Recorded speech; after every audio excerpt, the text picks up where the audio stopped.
You've tried everything. The books, the podcasts, the morning routines, the systems. You've filled notebooks with plans, highlighted every self-help cliché, and built a checklist for your soul. But you're still tired. Not the kind of tired that sleep can fix. The kind that hums beneath your skin.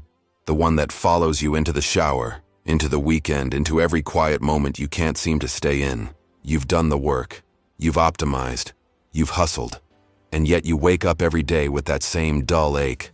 The feeling that something inside you is still unfinished. What you're feeling isn't failure. It's frequency. You're living in a world that runs at a pitch too high for your nervous system.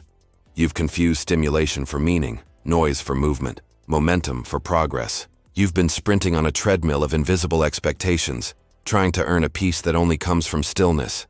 You've tried everything, except silence. Silence is not absence, it's exposure.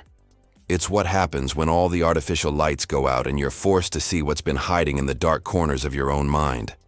It's uncomfortable because it's real, because it doesn't flatter you or distract you. It mirrors you back, unedited. And for most people, that's unbearable. But that's also where healing begins. You think your burnout is from doing too much. It's not. It's from never allowing yourself to be nothing. Every moment you fill is a moment you steal from recovery. Your brain is like a circuit that's never switched off, running loops of thought, prediction, control.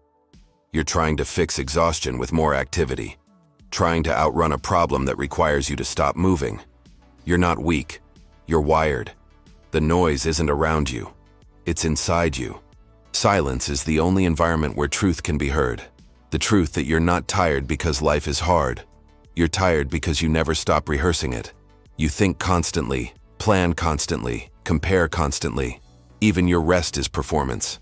You meditate to be productive. You journal to optimize. You breathe to get results. You've turned peace into another metric to chase. You can't heal like that. When was the last time you sat in silence without trying to turn it into something? No music, no background noise, just the low hum of your existence. You'd be shocked how loud that becomes when everything else stops. Silence isn't empty. It's full. Full of the thoughts you buried, full of the emotions you delayed, full of the answers you didn't want to hear. You've been running from that fullness, calling it boredom. But boredom is just peace with bad branding. You've been trained to fear stillness, to equate movement with worth. The entire economy depends on your inability to sit quietly in a room. That's not philosophy, that's design. If you stopped scrolling, stopped buying, stopped filling, the machine would starve. Your attention is the currency, and silence is bankruptcy. That's why the world sells you noise disguised as purpose. Motivation videos, infinite scrolls of fake productivity, voices telling you to move, grind, hustle. They don't want you to pause, because pausing is power, because silence breaks the spell. You tried everything else because silence looked too simple, too passive, too unproductive. You wanted something harder, flashier, something you could measure and control. But real transformation doesn't look like conquest. It looks like surrender. The kind of surrender that terrifies you because it feels like death, the death of identity, of story, of motion. But sometimes you have to die before you can finally rest. You think you're losing momentum. You're not. You're recalibrating. When you finally allow yourself to enter silence, you don't disappear. You return. The real you. The one underneath the noise. The one who doesn't need to prove, fix, or perform. The one who exists even when no one's watching. You've buried that version of yourself under years of noise. Silence digs it back up. There's a reason monks take vows of silence. It's not a punishment. It's precision. Words dilute awareness. They create a distance between you and what's true. The moment you describe your feelings, you step away from them. Silence doesn't allow that escape. It forces you to sit inside what is, not what you wish it was. And that's where the shift happens. You stop trying to improve your life like a project. You start inhabiting it. You don't need more advice.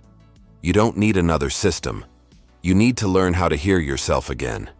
Beneath the notifications, beneath the endless content loop, beneath your own constant internal commentary. There's a quiet frequency you've forgotten how to tune into.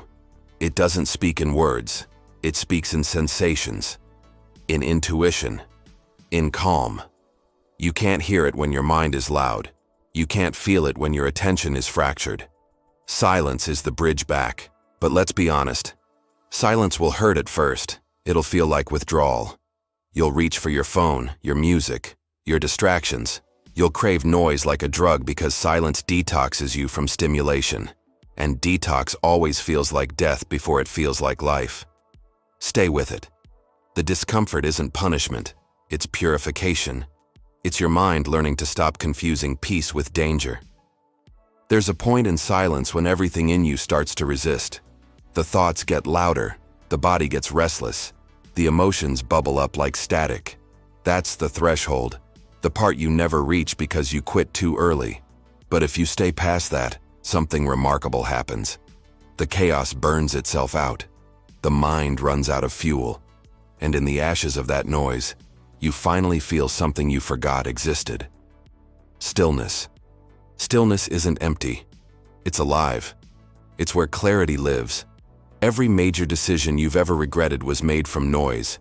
Every truth you've ever denied was buried under distraction. The silence doesn't give you answers. It removes the lies that were standing in the way of them. When you stop filling every second, the right thoughts surface naturally. Because truth doesn't shout. It waits. The irony is, most people only find silence when life collapses. When burnout forces them to stop. When anxiety becomes unbearable. When the noise finally breaks them. They think it's punishment, but it's mercy. Because silence will find you when you won't find it. It'll come in the form of exhaustion, heartbreak, failure, anything that makes you stop. If you don't choose silence, life will impose it. And it's always kinder when you choose. You've been conditioned to see silence as weakness. But look at the men who last. The ones who build, who endure, who become untouchable. They're silent not because they have nothing to say, but because they've mastered the power of when to say nothing. Noise burns energy. Silence stores it. The loud chase validation. The silent become inevitable. Discipline is just controlled silence applied to motion. You think speaking proves confidence. It doesn't. Control does.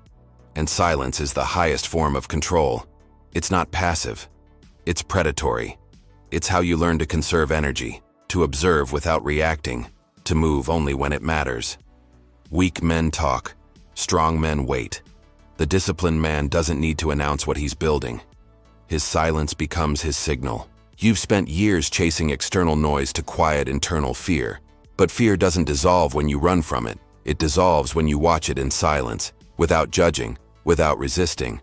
That's the secret of power, not repression, observation. Silence turns fear into fuel. You realize the noise was never the problem. Your reaction was. Every time you break the loop, every time you choose to sit, breathe, and do nothing, you reclaim energy you didn't know you'd lost. You start moving through life differently, slower, sharper. People notice. They can't name it, but they feel it. That calm intensity, that unshakable presence. That's what silence gives you. It makes you magnetic without trying. You don't need to destroy your noise overnight. Just subtract one thing at a time. One less app. One less argument. One less piece of music filling the quiet. Slowly, you'll start to hear again. The hum of your own breath. The rhythm of your heartbeat. The space between thoughts.